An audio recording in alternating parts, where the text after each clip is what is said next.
Alright, what's happening everyone? Lee Machine here again.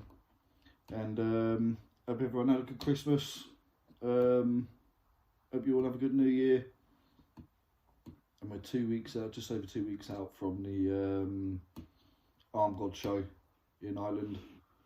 14th of Jan, there's quite a few good matches on there. I'm just going to run through some quick fire things. Got my milk. Got my list on the back of the milk. Don't know if you can see them all. You probably can't. I've written it in blue pen like a smart man. But I can see it. So, start from the bottom. We've got left hand match. Sanders versus Greg Gray. Craig Sanders, Greg Gray. Don't know much about Greg. I think he does prefer his left hand. Craig's a right hand specialist, obviously. But his left hand is coming on pretty well the last few years. I'm going to say Craig for that match, just because I think his left is improving quite a bit. He underestimates his own left, but I think it's actually really good. And he can be even better on it if he just puts his mind to it. So Craig Sanders for that. Nentjes versus Wall. Maynard Nentjes versus James Wall. Again, great match, left arm. James looking pretty impressive with the left arm. His right's a different level. He'll say that himself. Nentjes is pretty much a beast on both arms. I'm going to say Nentjes left arm. I think he edges it over James Wall lefty. Then we've got a title match. Kieran Morrison versus Dan Hanlon left arm. This is going to be a good match.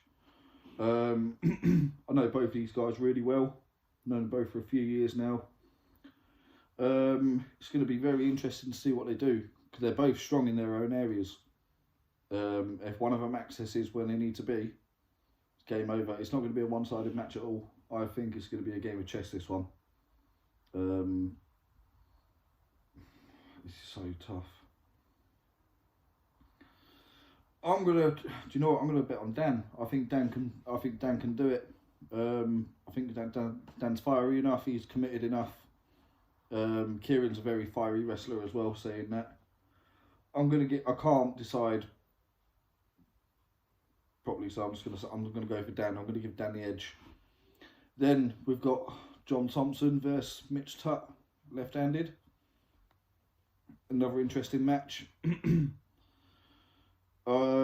Again, styles, two completely different opposite styles. Mitch with a big press, John with a big hand top roll.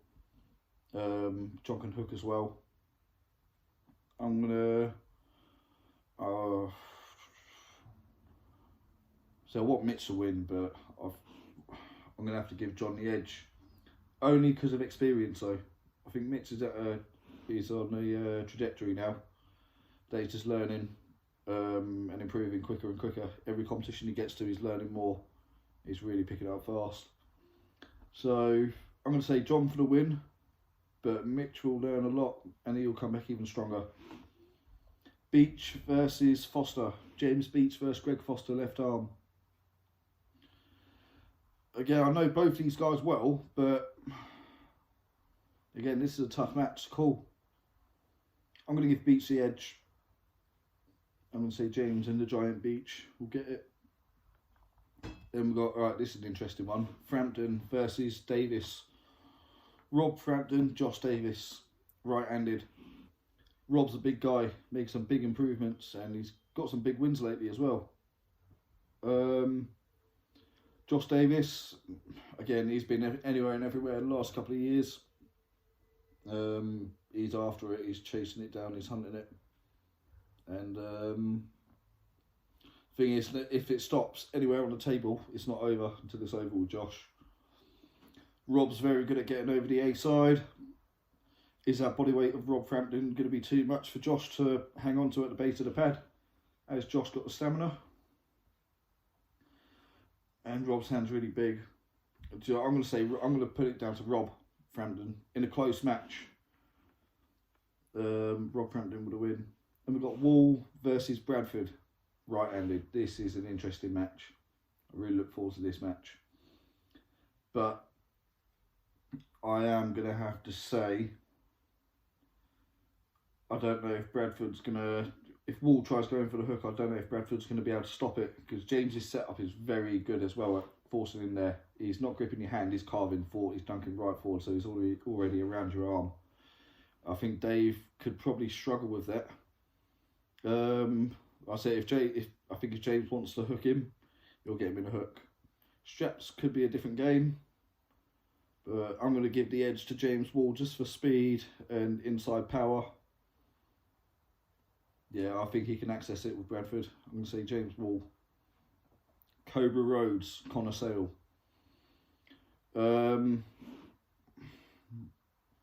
Again, I know Connor really well. I know Cobra well. The exploding hand technique he done on me. Yeah, love you, Cobra. But I think, yeah, honestly, I'm going to have to say experience is going to win on this one. I think Cobra is going to come out dominant. Not dominant, but I think Cobra's just going to know what to do with Connor. I think Cobra's a very, very different style to what Connor's pulled before. I think Connor needs to pull someone like that to know what to do with him. If he can learn it quick enough in the match, or if Cobra doesn't let him access anything, it could be a bad day for Connor. Now we're on to Adrian O'Dwyer versus Alan Ford. This again, this is just stacked. This card is full of good matches. All of them are. I'm not 100%. So Adrian O'Dwyer and Alan Ford, right-handed. I think. So Adrian's one of them. He can really pull. Alan Ford, obviously, we know how quick he is, know how strong he is. But your speed only works if you can hit through the hand. Adrian's hand is really hard to hit through. Even power through, for that matter. Not many people top rolling Adrian on slow power at all, or quick for that matter. I'm going to edge it to Adrian O'Dwyer. I'm going to say he takes that win. We've got Tom Bradford next. We're going to say that till last. Got a couple more matches. So we've got Kyle versus Minda. Kyle Hutchison, Minda Augustolskis. Again, I've felt both these guys lately. I'd go a little go with Kyle on the side table. Side table means nothing. He's putting on like 10%, 20% power. Minda, I pulled him at Nationals. Right-handed, I'm not going to lie. He felt really, really good. Felt very strong. Now, I wasn't going to enter that day anyway, but because I was light or whatever, but regardless of that, I need to be, if I want a chance against Minda Augustolskis, I need to get to about 95 kilo at least. He's too much of it. He's too big a man for me to deal with at all. But it's not about me. It's about him and Kyle. And I reckon I've got to give it to Minda. I've got to give Minda the edge. How strong he felt on that day. Yeah, and the way he went through Adrian O'Dwyer as well. When Adrian was at his, I think Paul said he was like at one of his biggest weights, if not his heaviest. And Minda still done that to him. So yeah, I'm going to say Minda. Paul Maiden and Beerman Burgoyne. The bumming is coming. Who for though? Who is getting dry bummed?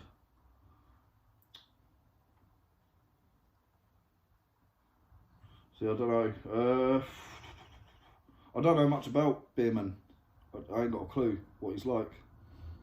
I see a little bit of footage of him on the side table with John Thompson a couple of weeks ago. And he looks quite strong, but he looks like he don't know how to contain his hand properly. Don't mean that in a bad way, I just mean against certain pullers. And the match that I saw, you was losing your hand. So now for a heavyweight, is that going to be good enough against a top roll specialist like Paul? Because I think as soon as Paul takes the hand, it's very, very difficult for a lot of people to get out of it. Very difficult. So I'm gonna say Paul Maiden with a win on this. Oh.